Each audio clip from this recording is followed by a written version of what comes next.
Masechet Baba Batra Daf Samech, on va commencer la Mishnah qui est en haut de la page. Lo yiftach Adam le Hatzer hashutafin petach keneged petach vehalon keneged halon. Haya katan lo ya'asenu gadol. Ehad lo ya'asenu shnaim. Aval poteahu lirshut harabim petach keneged petach vehalon keneged halon. Haya katan ose oto gadol veehad ose oto shnaim. Dans la Mishnah précédente, on avait étudié les sujets relatifs au Hezek Re'iyah, c'est-à-dire que le regard d'un étranger sur notre vie privée, c'est un Hezek, c'est un préjudice qui, juridiquement parlant, a une valeur. Et on peut empêcher l'autre, par exemple, on peut empêcher l'autre d'ouvrir une fenêtre qui donnerait sur notre Hatzer, parce qu'il va voir ce qu'on fait et ça nous gêne. On va devoir se restreindre au niveau de notre comportement. On ne va pas vivre librement dans le Hatzer à cause du halon qu'il a ouvert. C'est la raison pour laquelle on peut empêcher le voisin d'ouvrir un halon sur le Hatzer.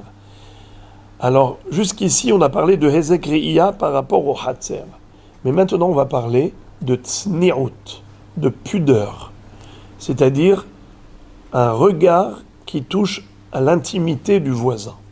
On n'a pas le droit de créer des ptahim qui soient l'un en face de l'autre, ou bien des halonot les uns en face des autres. On n'a pas le droit, ni au niveau du pétah, l'entrée de la maison, ni au niveau du halon, des fenêtres, qu'il y ait un vis-à-vis. Il faut que ce soit en quinconce, en décalé. Jamais les entrées l'une en face de l'autre, ou les halonot les uns en face des autres. Il faut que ce soit en décalé. Et les Mefarshim disent que même si ça a été fait, il faut corriger. Pourquoi ? Parce que si on a un vis-à-vis, lui il ouvre sa porte, lui il ouvre sa porte, on va voir ce qui se passe au niveau de l'intimité. Il peut y avoir parfois des scénarios qu'il ne faut pas voir chez l'autre. C'est sa vie personnelle. À titre de tzni'ut, on doit donc respecter ce critère de décalé, de quinconce. Et la Gemara va nous donner la source, la référence thoraïque. Lo yiftach Adam le Hatzer hashutafin petach keneged petach ve halon keneged halon. Donc tout ça, c'est lorsqu'il s'agit d'un Hatzer, où il y a Reuven et Shimon, il ne faut pas qu'ils ouvrent ni pétard keneged pétard et ni halon keneged halon, qu'il n'y ait pas de vis-à-vis. Mais ça va même plus loin. Haya katan lo ya'asenu gadol, ehad lo ya'asenu shnaim. S'il avait un pétard qui était étroit, il n'a pas le droit de l'élargir. Si, ce qu'on appelle katan lo ya'asenu gadol, ou bien ehad lo ya'asenu shnaim. S'il avait par exemple un pétard, une entrée qui était large dans sa maison, il ne peut pas maintenant décider de mettre deux entrées étroites. Par exemple, ça faisait 2 mètres, son entrée. Maintenant, s'il veut avoir 2 entrées d'1 mètre, qui donneraient sur le Hatzer, une à droite, une à gauche. Non. Il faut qu'il laisse une seule entrée, même si elle est plus large, plutôt que 2 entrées, toujours pour la même raison. C'est que s'il a 2 entrées, donc il va y avoir 2 regards. Quand on est dans une entrée, alors il y a un angle de vue, il y a un champ de vision. Mais quand il va avoir une autre entrée, il va pouvoir voir des choses, il va avoir un nouveau champ de vision qui peut lui permettre de voir l'intimité chez l'autre.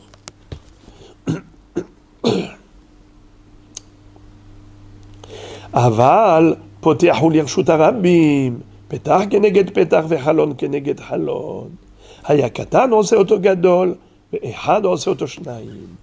Toute cette restriction de ne pas se mettre en vis-à-vis, en face les uns des autres, pétard keneged pétard, halon keneged halon, c'est uniquement lorsque on parle de hatzer hashutafin, de voisins dans une copropriété avec une cour commune. Alors là, en effet, il y a cette restriction. Mais si les 2 voisins étaient de part et d'autre du domaine public. C'est-à-dire, on a la chaussée, on a le domaine public au milieu, et à droite se trouve la maison de Réhouven, à gauche la maison de Shimon. Dans ce cas-là, ils ont le droit d'avoir un vis-à-vis, c'est-à-dire que le pétah des deux soit en face, ou le halon des deux soit en face, c'est moutard. Pourquoi? Car de toutes les façons, ils doivent se cacher, ils doivent mettre des rideaux par rapport au Reshut Harabim, puisqu'il y a des passants tout le temps, donc de toutes les manières, ils savent très bien que les gens qui passent par là voient ce qui se passe chez eux. Donc ils sont obligés de prendre des précautions pour ne pas se faire voir. Alors, Réhouven ne peut pas dire à Shimon, écoute, décale ta porte, décale ta fenêtre. Il peut lui dire, mais en quoi ça te gêne? Ça te fait une personne de plus. De toute façon, il y a tout le temps du monde qui passe par là. Donc il n'y a aucune restriction. Je répète les 4 halachot. Petar keneged petar, chalon keneged chalon, katan ose oto gadol, ehad ose oto shnaim, sans restriction. Gemara. La Gemara va nous citer la référence à partir de laquelle on déduit la notion de tsni'ut, comme quoi le Ham Israël doit se comporter avec pudeur et ne pas regarder ce qui se passe dans la vie intime de l'autre. Amar Rabbi Yochanan Emile, d'où on apprend Amar Rabbi Yochanan de Amarkra, du pasouk suivant, qui est en fait un pasouk de la prophétie de Bilham. Bilham était émerveillé quand il a vu le camp d'Israël dans le désert. Vaïssa Bilham et Enav, Vayar et Israël Shochen Ishvatav. Bilham a levé ses yeux, il a vu Israël résider, camper, comme, en tant que Shvatim, qui étaient répartis en 12. Et il a vu, qu'est-ce qu'il a vu qui a suscité chez lui l'émerveillement? Mara'a, Ra'a she'en pithen, she'en pithe, aolehem mechuvanim zelazé. Il a vu que la porte des tentes n'était pas en face à face. C'est pour ça qu'il a dit Matovu ohalecha Yaakov. Les ohalim n'étaient pas, c'est-à-dire les entrées n'étaient pas en face les unes des autres. Il n'y avait pas de vis-à-vis. Shochen, le Ben Ishai dit, Vayarest, Israël, Shochen l'Ishvatav. Shochen au singulier, l'Ishvatav au pluriel. Shochen, chacun était Shochen et il avait son intimité. Cette snirut fait que Re'uyim halalu shetishre alehem shechina. Alors là, il va dire, Matovu ohalecha Yaakov. Vous méritez, Israël, que la Shechina réside parmi vous, parce que vous êtes des gens pudiques, vous vivez dans la tsni'ut, vous ne vous exposez pas.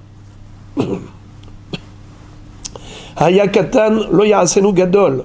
Si le pétah était petit, il n'a pas le droit de l'agrandir. Alors, moi je vous ai expliqué d'emblée que c'est en raison de tsni'ut. Mais la Gemara va nous faire part de la compréhension première de Rami Bar Hama, qui avait cru que c'était basé sur un autre concept, et ensuite Rava lui a dit que non, lui a dit que c'est basé sur la tsni'ut. Alors, quelle était la compréhension de Rami Bar Hama? Katan, lo ya'asenu gadol. Si l'entrée était étroite, il n'a pas le droit de l'élargir. Pour quelle raison? Ça va Rami Bar Hama les Mémar. Au début, Rami Bar Hama croyait que Bar Dalet, lo le shavouye bar Tmania, des kachakil Tmania behatzer.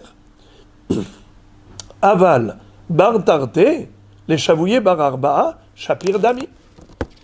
Rami Bar Hama avait cru que la raison pour laquelle on n'a pas le droit d'élargir l'entrée de sa maison, qui donne sur le Hatzer, c'est parce que c'est comme si on va voler une partie du Hatzer qui appartient aux autres. Vous connaissez la règle au niveau du Hatzer. Lorsque les copropriétaires ont un Hatzer commun, chacun a un droit exclusif de Arba Amot devant l'entrée de sa maison. À l'époque, c'était ça le parking. Quand ils allaient faire les courses avec le Hamor était chargé de marchandises, il venait déchargeaient, ils amenaient le hamor devant l'entrée de la maison, ils déchargeaient toutes les courses et ils faisaient rentrer à la maison. Donc les 4 coudées qui sont devant l'entrée de la maison, c'est un droit acquis à chaque propriétaire. Après, le reste du hatzer, il est commun. Mais les arba amot sont exclusifs. Quel est le din si par exemple, on avait un un pétah qui fait 10 coudées de large? Figurez-vous qu'on a un droit de 4 coudées dans la surface du hatzer, on a 4 coudées en largeur sur toute la longueur de l'entrée. Arba amot devant l'entrée. Mais le minimum, c'est 4 coudées. Par exemple, si l'entrée est très étroite, d'accord? Elle fait par exemple juste 2 coudées. 2 coudées. Combien d'espace, combien de surface on lui donne au niveau du hatzer? Arba amot. 4 par 4. Bien que l'entrée est étroite, elle fait que 2 coudées, on lui donne quand même 4 coudées. Là où le hamor va se tenir. Donc, c'est le minimum. On peut donner plus si l'entrée est plus large. Donc, on lui donnera arba amot dans le hatzer en face de tout le pétah. Mais si le pétah est très petit, très étroit, on lui donne quand même arba amot. Alors maintenant, Rami Bar Hama avait cru la chose suivante. Ça va, Rami Bar Hama lemimar, bar dalet, lo le shavouye bar tmania, des kashakiltmania bahatzer. Quand la Mishnah a dit qu'un petit pétard, on n'a pas le droit de l'agrandir, ça veut dire qu'au début, il avait un pétard de 4 coudées. Et maintenant, il veut le doubler, il veut faire 8 coudées. Pourquoi c'est assourd? Parce qu'il va voler du hatzer, il va s'approprier maintenant encore plus de surface dans le hatzer au détriment des autres. Puisqu'on lui donne arba amot en face du pétard, le pétard il faisait par exemple 4 coudées, donc il avait 4 coudées devant les 4 coudées, arba à l'arba, mais maintenant qu'il va élargir, il va doubler la largeur de l'entrée, il va passer de 4 à 8, combien on va lui donner dans le hatzer? Arba amot de largeur sur toute la longueur de l'entrée, 4 par 8, alors qu'il n'avait que 4 par 4. Pour pas qu'il aille empiéter dans le domaine des autres, voilà pourquoi on lui interdit d'agrandir l'entrée. C'est ce qu'a cru Rami Bar Hama. Et par conséquent, si par exemple, il avait une petite entrée de 2 coudées, il faisait 2 coudées de large, et il veut, déjà combien il avait dans le hatzer? Arba amot. Alors s'il a envie maintenant d'élargir et de faire 4 coudées, la largeur de son entrée, d'après Rami Bar Hama, c'est permis. Pourquoi? Parce qu'on ne va pas lui donner plus que ce qu'il avait dans la surface du hatzer. Même quand l'entrée était petite, il avait 4 par 4 coudées. Maintenant qu'il a élargi, c'est arrivé à 4, eh bien il a toujours 4 par 4. Donc pourquoi tu veux lui interdire? Il n'y a aucune raison de lui interdire l'élargissement de l'entrée. Amarle Rava. Rava lui dit pas du tout. Et Matsi Amarle bepitha zutra matsina letztanu eminach bepitha rabba lo matsina letztanu eminach. Rava va dire à Rami Bar Hama, le problème ici est un problème de tsni'ut.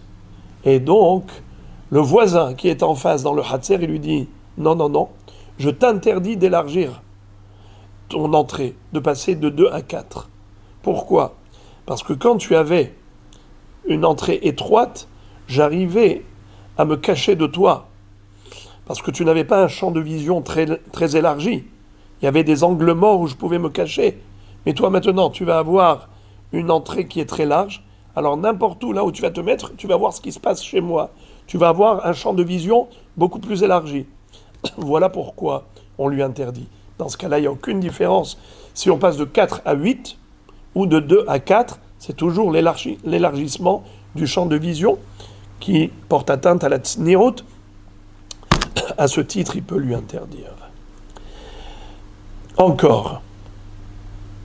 Ehad lo ya'asenu shnaim. S'il avait un pétah, il ne peut pas en faire 2. Ça va Rami Bar Hama lemimar bar arba'e Lo les chavouillés très bene tarte, des kachakil, tamne behatzer. Aval bar tamne les chavouillés bne arbae, shapir dami. Amar le Rava, matzi amar le bihad pitha matzina et stanoe minach, bitre lo matzina et stanoe minach.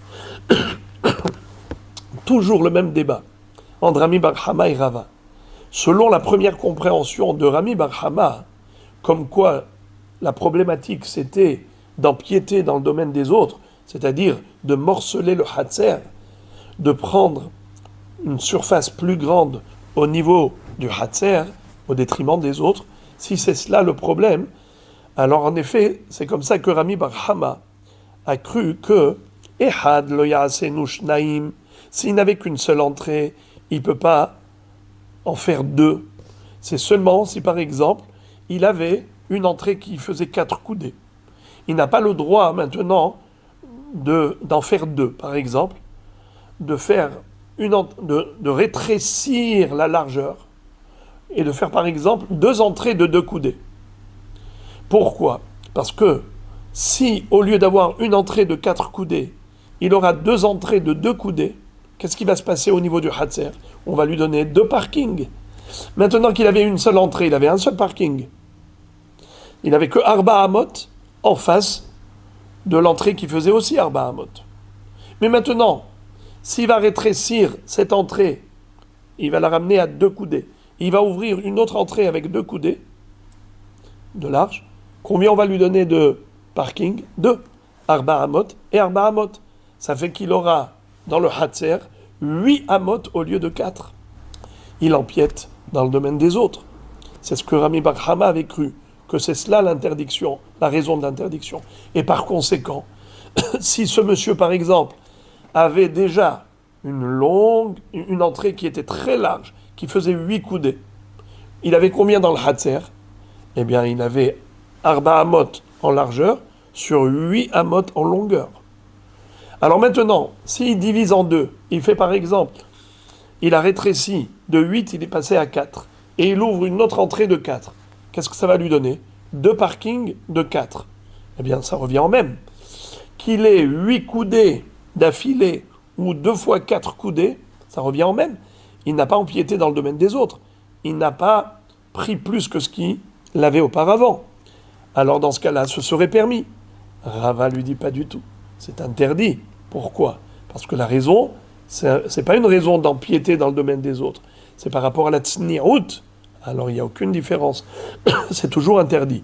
Amarle Rava, matse amarle behat pitha matsina itztanoe minach.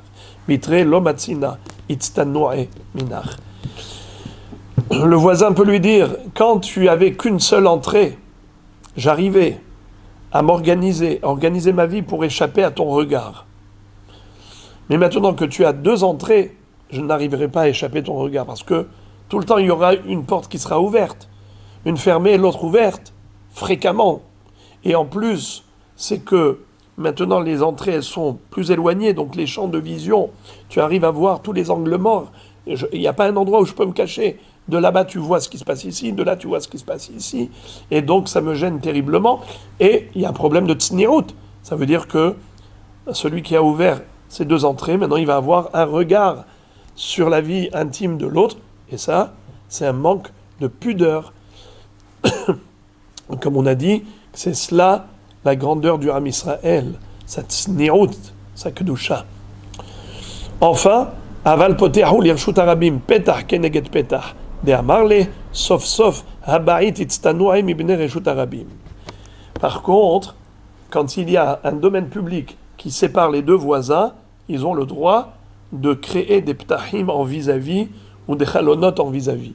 Pourquoi ? Parce qu'il peut lui dire de toutes les façons, tu es obligé de prendre des précautions par rapport au domaine public, au passage des gens dans le Reshut Harabim. Puisque de toutes les manières tu dois prendre des précautions par rapport à tous ces passants, en quoi ça te gêne que moi également j'ai un pétah ou un chalon en face ? La question est de savoir, ok, au niveau du pétah, c'est vrai que dès qu'il ouvre sa porte, tout le monde peut le regarder, alors en quoi ça le gênerait d'avoir une personne en plus supplémentaire ? Mais au niveau des halonot, c'est pas pareil. Comment se fait-il que la Mishnah ait autorisé à Réhouven d'ouvrir un halon en face du halon de Shimon? Qu'est-ce qu'il peut lui dire? De toutes les façons, il y a le rabbim qui passe par là. Mais le rabbim, il ne peut pas voir ce qui se passe en haut. Un halon en face de l'autre, on peut voir. Mais les gens qui passent en bas, comment ils vont voir ce qui se passe en haut, au travers du halon? Même s'ils lèvent leurs yeux, ils voient le halon, mais derrière le halon, dans la pièce, ils ne peuvent pas voir. Comment se fait-il que malgré tout, Réhouven a le droit d'ouvrir un halon en face du halon de Shimon? Alors le Rashbam dit que même quand il y a un halon en haut, les cavaliers à dos de cheval ou à dos de chameau, ils étaient très élevés, surélevés, donc ils pouvaient voir ce qui se passe au travers du halon. C'est la raison pour laquelle il lui dit « En quoi ça te dérange que mon halon soit en face du tien ? De toutes les façons, tu es obligé de mettre des rideaux, car tu sais très bien qu'il y a les cavaliers qui peuvent voir. Alors de la même façon que tu as pris des précautions par rapport aux cavaliers, tu prendras des précautions aussi par rapport à moi, et donc ça ne te gêne pas plus que moi aussi j'ouvre une fenêtre ici. » Nouvelle Mishnah. En osin halal tahad reshut harabim borot shehinu me'arot. Rabbi Eliezer matir kedei shete agala mehalechet ut'una avanim. Alors maintenant, on va parler d'autres préjudices. Ce n'est plus lié au regard, ni hezekriya, ni tznirut. Maintenant, on va parler d'un autre préjudice. Lequel? Le danger que l'on peut causer à des gens de chuter, de tomber. Évidemment, on n'a pas le droit de creuser un trou dans le Reshut Harabim, Bor Birshut Harabim, même si on a de bonnes intentions de créer un puits dans le Reshut Harabim, on n'a pas le droit de le laisser découvert. Un Bor Birshut Harabim, c'est un nezek. On a commencé la Mishnah de Baba Kama, Arba'a Avot Nezikin, Hashor, Habor, Hamavre, Ve'aever. Donc un puits creusé dans le Reshut Harabim, évidemment, c'est assourd et c'est inenvisageable. Mais de quoi nous parle la Mishnah? Quel est le chidouche? La Mishnah nous parle d'un bord qui a été recouvert. Est-ce que les chatechila, on a le droit de le creuser? Alors, mahloket. Rabbi Eliezer dit permis si on le couvre de manière très solide, très sécurisée, à tel point que même une agala mléa avanim peut passer, même une calèche remplie de pierres, elle peut passer par là, et le couvercle est suffisamment solide pour tenir, et donc il n'y a pas de risque.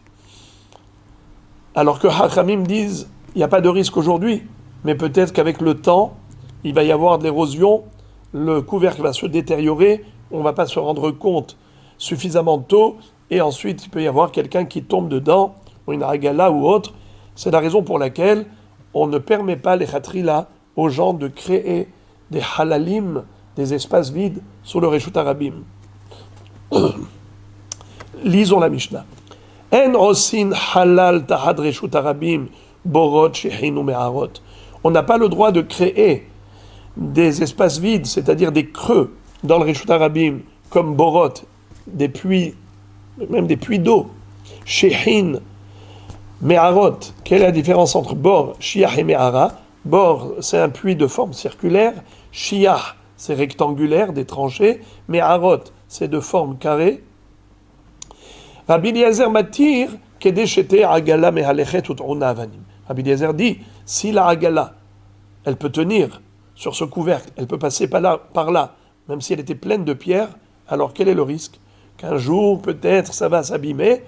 Nous, on se focalise sur l'instant présent et on ne prend pas en considération des peut-être de l'avenir, pour interdire aujourd'hui à cet homme de créer ce puits, cette citerne qui pourrait rendre service puisqu'elle est bien recouverte. Encore, dans le même ordre d'idées, à savoir qu'on n'a pas le droit de gêner le public. En motzi'in zizin ou gzustraot lirshut harabim. On n'a pas le droit de créer un balcon sur la façade de sa maison qui donne sur le Reshut Harabim. Parce que les gens passent par là et ils vont prendre le balcon à la figure, sauf s'il est très élevé. Alors à ce moment-là, c'est permis. Ou bien, zizin, on a déjà vu, zizin, c'est par exemple des poutres ou toutes sortes d'éléments saillants qui peut être utilisé en hauteur pour toutes sortes de choses.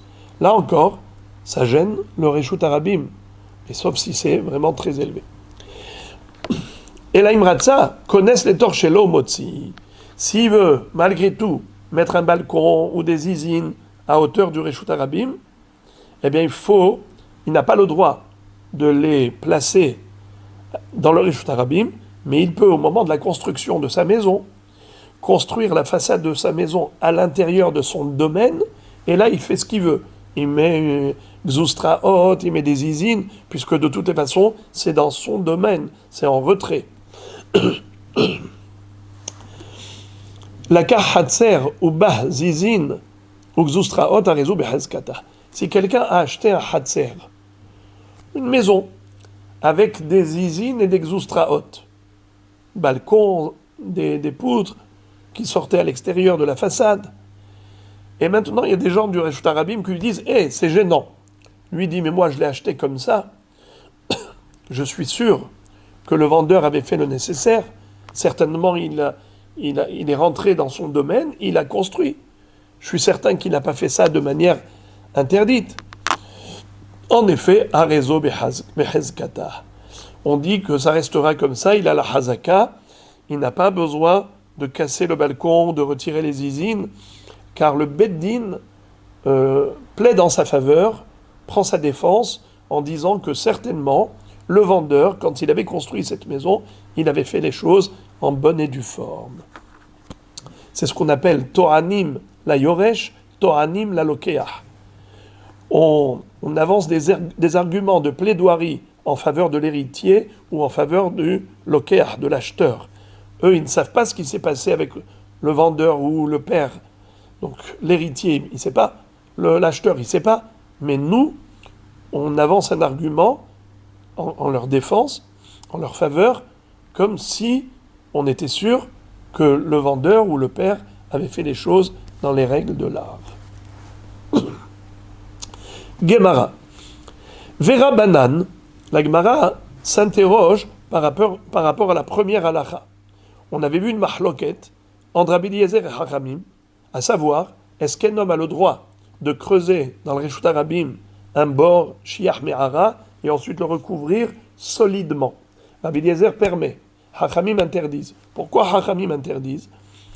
Verabanan, zimnin de mafhit velavadate, car parfois le couvercle peut se détériorer à l'insu des gens. Ça veut dire que les gens, ils voient un couvercle, tout va bien. Mais ils ne se rendent pas compte qu'avec l'humidité, avec les mites, c'est en train de se ronger. Et quand il y aura un accident, ce sera trop tard. C'est la raison pour laquelle Chachamim disent il vaut mieux ne pas prendre de risque. Zéro risque. Car peut-être qu'il y aura une détérioration et on ne va pas s'en rendre compte. C'est pour ça qu'il ne faut pas rentrer dans ce pétrin. La Mishnah nous a dit qu'on n'a pas le droit de faire sortir des poutres ou toutes sortes d'objets saillants vers le Reshut Harabim. C'est dangereux pour le public. Il ne faut pas gêner le public. La Gemara raconte à ce propos une histoire curieuse. Rabbi Ami avalé ziza de avanafik le mavoa. Rabbi Ami habitait dans un mavoy. Un mavoy, c'est une impasse où il y a plusieurs hatzerot, et dans le hatzer, il y a plusieurs maisons, et au travers du mavoy, on arrive au Reshut Harabim. Rabbi Ami avait un ziz qui donnait sur le mavoy, sur l'impasse, pas sur le Reshut Harabim. Et voilà que, un jour, Aou Gavranami Havale Ziza de Hava Mapik Reshut Harabim. Il y a eu un homme qui avait un ziz qui donnait sur le Reshut Harabim. Il pendait dans le Reshut Harabim. Les passants sont venus se plaindre. Ils lui ont dit, monsieur, il faut que tu coupes ton ziz. Atalekame de Rabbi Ami. Il a été demandé, la halakha à Rabbi Ami. Amarle zil kotz. Il lui a dit, oui, il faut que tu coupes ton ziz. Amarle vehamor nami itle. Il lui a dit, mais je ne comprends pas. Pourquoi moi, il faut que je coupe, mais vous aussi, vous avez un ziz qui sort de votre façade. Il lui a dit, Didi le mavoa mapik. Bne mavoa mahlin gabay. Didar, l'Irshut Arabim, Mapik, Man Mahil Gabar. Il lui a dit, le ziz qui sort de ma façade, il donne sur le Mavoy. Dans le Mavoy, il y a des habitants. Tous les copropriétaires, tous les colocataires, j'ai obtenu leur accord. Ils m'ont fait mehila, ils m'ont offert ce droit. Mais toi, ton ziz, il donne sur le domaine public. Man Mahil Gabar, qui est habilité à t'offrir ce droit.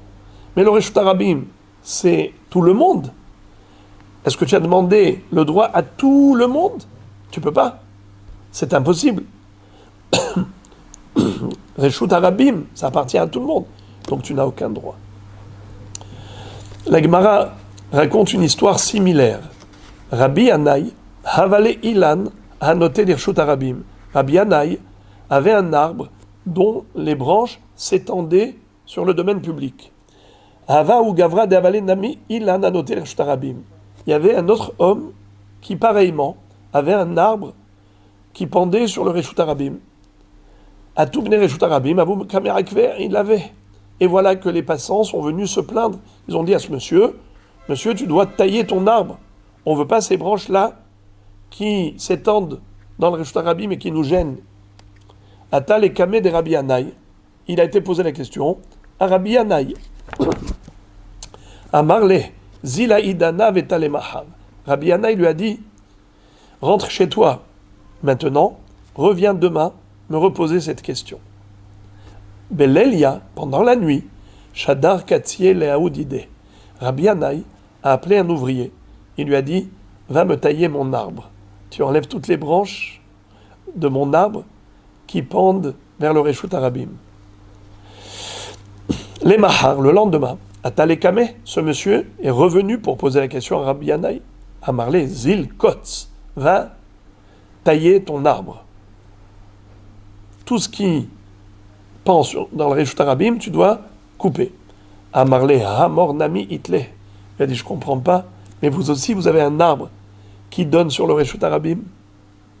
Amarle, Rabbi Yanaï lui a dit, Zil Hazé, vas-y voir. I Kotz Didi, Kotz Didar. I lo Kotz Didi, lo ta Kotz At. Il lui a dit, si mon arbre est taillé, tu tailles le tien. Si le mien n'est pas taillé, toi aussi, tu ne tailles pas le tien. Il a été, évidemment, il a vu qu'il était taillé. La Gemara ouvre une parenthèse et pose une question très forte. Mais Ikara maïsavar ou basof maïsavar. Rabbi Yanaï, c'est un tzaddik. Comment se fait-il qu'il a laissé les branches de son arbre s'étendre dans le Reshut Arabim? Mais ça gêne. Si ça gêne, un tzaddik ne va pas faire une chose interdite. Quoi, il a fallu attendre que l'autre vienne lui poser la question, et toute cette astuce, la nuit, en cachette, c'est quoi tout ça? La Gemara explique. Mais Ikara Savar, Nihalehu, les Bnei Reshut Arabim, de Yatve Betule. Au début, Rabbi Yanaï pensait rendre service au Reshut Arabim. Pourquoi? Parce qu'il s'est dit, les branches qui s'étendent dans le Reshut Arabim, ça donne de l'ombre rafraîchissante. Les gens qui ont parfois chaud sous un soleil caniculaire sont heureux de trouver un peu de fraîcheur à l'ombre de cet arbre. Alors il s'est dit, je laisserai pour servir justement le Rabbim. Mais maintenant qu'il a vu que les gens ils sont pas contents, ils ont été se plaindre par rapport à l'autre. Pourquoi ils ne se sont pas plaints aussi par rapport à lui? Il s'est dit, certainement par kavod pour Rabbi Yanaï, ils n'ont pas osé lui faire de remarques. Mais ça, il n'empêche que ça les gêne. Alors il a dit, si ça les gêne, d'abord moi je vais couper. La Gemara pose la question, Velimale zil kotz didar ve'adar et kotz didi. Pourquoi il lui a dit, rentre chez toi, reviens demain pour couper pendant la nuit et ensuite. Mais il aurait pu lui dire, ah bon, ça gêne les gens? Alors dans ce cas-là, va couper ton arbre et moi aussi je couperai le mien. Au lieu de faire le va-et-vient, il aurait pu tout simplement le lui dire. La Gemara répond, Mishum derish lakish, de amarit koshe shu va koshu, kshot atzmach ve acharkar kshot acherim. Pourquoi il n'a pas voulu lui dire quoi faire avant de corriger lui-même son arbre? C'est parce que le prophète Séphania nous dit Hit kosheshu va koshu. Qu'est-ce que ça veut dire? Kshot atzmach ve'achar kshot achirim. Corrige-toi d'abord, et ensuite tu corriges les autres. Et c'est quoi hit kosheshu va koshu? La racine, c'est le mot cache, la paille. Parfois, avec le vent, on a la paille qui s'envole sur nous, sur les yeux, on n'est pas bien. Qu'est-ce que tu dis à l'autre? Tu lui dis, hé, regarde, c'est pas beau, il y a plein de paille. Retire la paille de tes yeux, de ton visage. Mais d'abord, retire la tienne. Le chameau ne voit pas sa bosse. Corrige-toi d'abord. Hit kosheshu va koshu. Retire ton cache, et ensuite la paille des autres. C'est la raison pour laquelle, lorsque Rabbi Anaï a constaté que ça gênait le public, d'abord il s'est corrigé lui-même, et ensuite il a corrigé l'autre.